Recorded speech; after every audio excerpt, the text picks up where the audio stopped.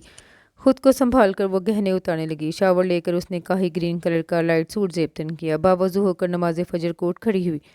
ابھی اس نے 2 رکعت فرض کی نیت باندھی تھی جب جونیئر دروازہ جھٹکے سے کھول کر اندر داخل ہوا۔ سرسری نظر سے اس نے اس کے حالت رکوع کے انداز کو دیکھا، پھر وارڈروب کی طرف بڑھ گیا۔ وارڈروب میں اپنے ساتھ زنانہ ملبوسات دیکھ کر اسے کوفت کا احساس ہوا۔ وائٹ کرتا پجامہ لے کر وہ باتھ روم کی طرف بڑھا۔ باتھ روم کی حالت ظاہر کر رہی تھی، کچھ دیر پہلے اسے استعمال میں لایا گیا تھا۔ جھلا کر اس نے ٹاول سٹینڈ پر کپڑوں کو رکھا۔ ساری رات گیسٹ روم کے صوفے پر بیٹھے بیٹھے جسم اکر گیا تھا۔ شاور لیا تو نیند بہربان ہونے لگی۔ ٹاول سے بالوں کو رگڑتا واپس آیا تو وہ ابھی تک نماز ادا کر رہی تھی۔ اس کے وجود کو سرے سے نظر انداز کیے اس نے بالوں میں برش کیا اور بیڈ کی طرف بڑھ گیا۔ سفید بیڈ شیٹ گلاب کی پتیوں سے بوجھل ہو رہی تھی۔ اس نے جھٹکے سے بیڈ شیٹ کو کھینچ کر نیچے پھینک دیا۔ عائشہ جائے نماز لپیٹ کر اس کی کارستانی دیکھ رہی تھی۔ پھر اس نے بیڈ کے گرد موجود گلاب اور موتیے کی لڑیوں کو نوچنا شروع کیا جو لڑکوں نے بہت محنت سے لگایا تھا۔ لڑیوں کے نوچے جانے کے باعث بیڈ اداس اداس لگنے لگا۔ عائشہ چپ ہی رہی۔ اس وقت وہ غصے میں تھا، اس کا نہ چھیڑنا ہی بہتر تھا۔ لڑیوں کا گولا بنا کر روم کی سائڈ پر اچھال کر وہ بیڈ پر دراز ہو گیا، چادر سر تک تان لی۔ عائشہ نے لڑیوں کو اٹھا کر چادر میں لپیٹ کر رکھ دیا۔ کارپیٹ سے پتیوں کو چن کر فارغ ہوئی تو صوفے پہ بیٹھ گئی۔ اس سے چند فٹ کی دوری پر وہ سو رہا تھا، مگر کتنا دور لگ رہا تھا۔ سحر پوری طرح بیدار ہو چکی تھی۔ صوفے پہ بیٹھے بیٹھے ہی اس کی آنکھ جھپکی تھی۔ جب دروازے کی دستک سے اس کی آنکھ کھل گئی، اس نے بیڈ کی طرف دیکھا۔ وہ سابقہ انداز میں سو رہا تھا، آنچیں سر پر ڈالتے وہ اٹھی تھی۔ پھر اس نے دروازہ کھول دیا۔ دلہن صبح بخیر۔ ماری سویرا سانور غزالی کی نئی نویلی بیوی نوشین اندر داخل ہوئی۔ اس نے مسکرا کر انہیں آنے کا اشارہ کیا۔ اوہ، تو محترم ابھی تک سو رہے ہیں؟ نوشین نے معنی خیز نگاہوں سے اسے دیکھا۔ کچھ نہ ہوتے ہوئے بھی وہ جھیم گئی تو نوشین نے کہا لگایا، رونمائی میں کیا ملا؟ نوشین اشتیاق سے سوال کر رہی تھی۔ تینوں ہی بیڈ کی حالت دیکھ کر سب سمجھ گئیں اور پھر جونیئر سے بخوبی واقف تھیں، جبکہ نوشین کا دھیان اجرے بیڈ کی طرف نہیں گیا تھا۔ پھر نہیں ہونے کے باعث وہ نا واقف تھی۔ رونمائی کا سن کر عائشہ کے اندر ایک درد نے انگڑائی لی۔ اس نے تو مجھے اس قابل ہی نہ جانا کہ ایک نظر کی بھیک دے دیتا، مگر اس نے مسکرا کر کہا، بتانے لائق نہیں ہے۔ نوشین زور سے ہنسی تھی۔ تینوں نے اسے شکر گزار نظروں سے دیکھا تھا۔ میں ڈسٹرب ہو رہا ہوں، آپ لوگ ہنسنے کا شوق برائے مہربانی کہیں اور جا کر پورا کریں، کمی نہیں ہے اس گھر میں کمروں کی۔ چادر سے سر نکال کر جونیئر نے درست لہجے میں کہا۔ نوشین حیران رہ گئی۔ تینوں نظریں چرانے لگیں۔ ولیمے کی تقریب بھی گزر گئی تھی۔ رواج کے مطابق عائشہ میکے جا رہی تھی، ان کے ہاتھ داماد بھی ساتھ جاتا تھا، مگر جونیئر نے بے مروتی سے کہہ دیا، میں کسی ایسی رسم و رواج کی پابندی کا موڈ نہیں رکھتا۔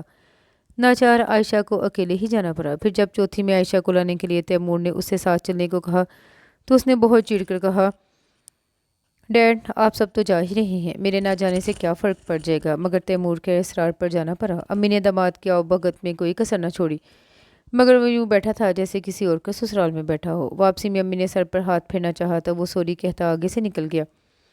جہاں تیمور نے مارے کرب کی آنکھیں موند لی تھی، وہیں عائشہ ہر ایک سے نظریں چرانے پر مجبور تھی۔ کپڑے چینج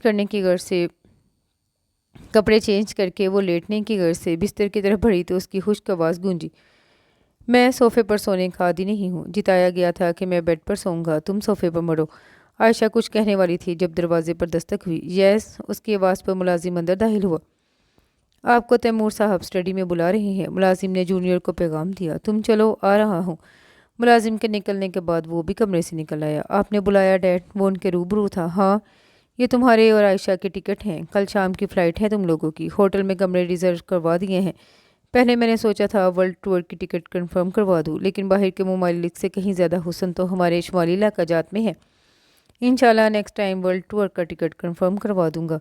وہ اتنے آرام سے اظہار خیال کر رہے تھے کہ جونیئر ساکت رہ گیا۔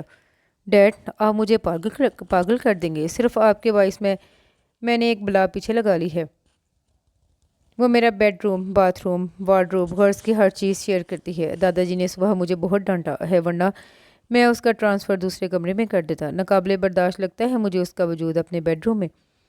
ایزی جونیئر، دوسرے کمرے کا تو تم خیال بھی دل سے نکال دو، وہ تمہاری بیوی ہے، کوئی پرائی عورت نہیں جو دوسرے کمرے میں رہے گی۔ باقی رہی چیزیں شیئر کرنے کی بات تو وہ تمہاری نصف بہتر ہے۔ نصف بہتر کا مطلب تو تمہیں پتہ ہی ہوگا۔ وہ لب بھنچے باپ کی تقریر سن رہا تھا۔ میری خوشی تمہیں عزیز ہے تو یہ ٹکٹیں اٹھاؤ اور جانے کی تیاری کرو۔ آپ مجھے بلیک میل کر رہے ہیں ڈیڈ؟ وہ خود پر ضبط کر رہا تھا۔ تمہیں لگ رہا ہوگا جبکہ میں ایک باپ کا فرض ادا کر رہا ہوں۔ جاؤ شاباش۔ وہ کھولتے ہوئے اسٹڈی سے نکل گیا۔ تم کیا جانو جونیئر، میرا ہر عمل کنارے کی طرف سے ہے، کنارے کی طرف ہے۔ ان کی آنکھیں سلگنے لگی۔ آج پھر کسی کی یاد نے دل کے رخسار پر ہاتھ رکھ دیا تھا۔ عائشہ صوفے پر براجمان سوچنے لگی کہ تیمور نے اسے کیوں بلایا۔ کچھ سمجھ نہیں آیا تو اس نے سوچنا چھوڑ کر کارنر پر پڑی جونیئر کی تصویر اٹھا لی۔ لب دبائے شرارت سے وہ مسکراتے ہوئے بہت خوبرو لگ رہا تھا۔ جھٹکے سے دروازہ کھلا تھا، پھر دروازے پر لات مار کر اس نے دروازہ بند کر دیا۔ فریم کو دانستہ طور پر عائشہ نے اپنی پشت پر چھپا لیا۔ وہ سخت غصے میں نظر آ رہا تھا۔ اس نے خاموشی میں ہی عافیت جانی کہ پہلے تیل کی دھار دیکھنا چاہتی تھی۔ ہاتھ میں موجود چیزیں کاؤچ پر پھینک کر وہ چادر تان کے لیٹ گیا۔ اب تک دونوں میں سے کسی نے براہ راست ایک دوسرے کو مخاطب نہیں کیا تھا۔ اب بھی کچھ بتانے کی بجائے وہ لیٹ گیا۔ عائشہ نے اٹھ کر دیکھا تو اس کے غصے کی وجہ اور تیمور کے بلاوے کا عنوان سمجھ میں آ گیا۔ تیمور انہیں تنہائی فراہم کر کے ایک دوسرے کے قریب آنے کا موقع دے رہے تھے۔ عائشہ کے لب بے ساختہ مسکرا دیے۔ ان چند دنوں میں جونیئر سے اس نے لاتعلقی بیزاریت کا کھیل دیکھا تھا۔ اب اس کی باری تھی۔ دیکھتے ہیں جونیئر صاحب، کہاں تک بڑھ سکتے ہیں آپ؟ اس نے خاموش لبوں سے چادر میں چھپے اسے مخاطب کیا۔ اس کی تصویر کو آنکھوں سے چھوتے خود ہی مسکرا دی۔ ڈرائیور انہیں جناح ٹرمینل پر ڈراپ کر کے جا چکا تھا۔ جونیئر نے اس وقت بلو جینز پہ اسکائی بلو شرٹ پہن رکھی تھی۔ ٹرالی دھکیلتے ہوئے ہر انداز اس کے ناخوش ہونے کا پتہ دے رہا تھا، جبکہ بلو سوٹ میں عائشہ خوش تھی، مگر اس نے فیس ایکسپریشن یہی دیا کہ بھارت مجبوری جا رہی ہو۔ اگر وہ اس کی خوشی محسوس بھی کر لیتا تو اسے اذیت دینے کو پروگرام ہی خراب کر دیتا۔ ابھی عائشہ نے پلین کی چند سیڑھیاں ہی طے کی تھیں جب اس کا پاؤں ملا اور وہ ڈگمگا کر اس کے بازو دبوچ گئی۔ کیا حرکت ہے یہ؟ پیسنجرز ان کے آگے پیچھے دونوں طرف تھے۔ تبھی اس نے غضبناک لیکن دھیمی آواز میں کہا، ساتھ ہی بازو بھی چھڑانے کی کوشش کی، مگر عائشہ نے چھوڑنے کے لیے تھوڑی تھاما تھا۔ پیر میں موچ آ گئی ہے، مجھ سے چلا نہیں جا رہا۔ ایک سیڑھی طے کر کے عائشہ نے سخت لاچار انداز میں کہا، کس نے مشورہ دیا تھا آپ کو 4 منزلہ سینڈل پہننے کا؟ سچویشن ایسی تھی کہ وہ اونچا بول کر اپنا تماشا نہیں بنا سکتا تھا۔ مجھے کیا خبر تھی موچ آ جائے گی؟ آج کوئی نیا پہنا ہے یہ 4 منزلہ سینڈل؟ اس کے چہرے سے درد و تکلیف کے آثار نمایاں تھے۔ پلیز تھوڑا سہارا دیجیے تو میں چلنے کی کوشش کرتی ہوں۔ سیٹ پر بیٹھ کر آیوڈیکس لگا لوں گی۔ میرے بیگ میں ہے آیوڈیکس۔ اس نے شولڈر سے لٹکے بیگ کی طرف اشارہ کیا۔ دروازے پر موجود ایئر ہوسٹس اب ان کی طرف متوجہ تھی اور مسکرا رہی تھی۔ مارے باندھے جونیئر نے اپنا بازو پیش کر دیا کہ اس سے زیادہ کوئی مدد نہیں کر سکتا تھا۔ عائشہ کے لیے یہ بھی بہت تھا۔ اس کے بازو پر سارا بوجھ ڈالتے ہوئے اس نے پیچھے سے ہاتھ ڈال کر اس کی کمر تھام لی۔ وہ چل بلا کر رہ گیا۔ Any problem? ایئر ہوسٹس دریافت کرنے لگی۔ عائشہ نے شدت کے ساتھ نفی میں سر ہلایا۔ ایئر ہوسٹس نے معمول کی کارروائی کے بعد انہیں اندر آنے کا اشارہ کیا۔ اپنی سیٹ پر بیٹھ کر عائشہ نے کنکھیوں سے اس کا بگڑا چہرہ دیکھا اور رخ پھیر کر مسکرا دی۔ بیلٹ باندھنے کی یاد دہانی کرائی گئی تو جونیئر نے سیٹ بیلٹ باندھ کر چہرے کے آگے میگزین تان لیا۔ اسے کافی دیر بیلٹ سے الجھتا محسوس کر چکا تھا، مگر اس کی طرف متوجہ نہیں ہوا۔ سنیے، یہ بیلٹ کیسے بندھے گی؟ اس نے میگزین کے ہاتھ سے ذرا پرے کر کے سوال کیا۔ کیا زندگی میں پہلی بار پلین کا سفر کر رہی ہیں؟ وہ کڑے تیوروں سے استفسار کر رہا تھا۔ آپ کو کیسے خبر ہوئی؟ اس کی معصومیت دیکھنے سے تعلق رکھتی تھی۔ بیلٹ کا تو کچھ کریں۔ اسے واپس میگزین میں گم دیکھ کر دہائی دی۔ ابھی ایئر ہوسٹس آئے گی تو بندھوا لینا، میرا کیا ہے؟ میں تو آپ کی وجہ سے کہہ رہی تھی۔ کیا کہے گی ایئر ہوسٹس؟ اتنے ہینڈسم شخص کی بیوی کو بیلٹ باندھنا بھی نہیں آتا، کتنی شرمناک بات ہے نا؟ وہ اتنی معصوم بن کر پوچھ رہی تھی کہ جونیئر کا دل اسے پلین سے اٹھا کر نیچے پھینکنے کو چاہا۔ اپنی عزت کی تو وہ کچھ زیادہ ہی پرواہ کرتا تھا۔ لب بھینج کر اس نے عائشہ کی سیٹ بیلٹ باندھ دی۔ پلین نے ٹیک آف کیا تو عائشہ نے اس کا بازو تھام لیا۔ جونیئر نے اس کا ہاتھ جھٹک دیا۔ مجھے ڈر لگ رہا ہے، اسی لیے تو پکڑا ہے بازو۔ مجھے کون سا شوق ہے؟ وہ ایک بار پھر بازو تھام گئی۔ ٹیکسی نے انہیں مطلوبہ ہوٹل کے آگے اتار دیا۔ اس کی تقلید میں وہ استقبالیہ کی طرف بڑھ گئی۔ مسٹر اینڈ مسز جہاں بان جونیئر کے نام سے ایک کمرہ ریزرو ہے سر۔ اس کے استفسار پر ریسیپشنسٹ نے مہذب لہجے میں جواب دیا۔ کیا ایک اور کمرہ مل سکتا ہے ہمیں؟ جونیئر کے استفسار پر عائشہ ٹھٹک کر اسے دیکھنے لگی۔ ریسیپشنسٹ نے باری باری دونوں کو دیکھا۔ ہنی مون ٹرپ اور دوسرا کمرہ؟ سر آپ کے ساتھ کوئی اور بھی ہے؟ کیا ایک اور کمرہ مل سکتا ہے؟ سوال کو نظر انداز کر کے اس نے لفظ چبا چبا کر ادا کیا۔ ریسیپشنسٹ کو سمجھ آ گئی کہ اس کا سوال ناگوار گزرا ہے۔ دیکھنا پڑے گا سر۔ وہ رجسٹر پر جھک گیا۔ ان کے ریزرویشن کے آگے نوٹ میں لکھا ہوا تھا، اگر یہ دوسرا روم ڈیمانڈ کریں تو انہیں نہ دیا جائے۔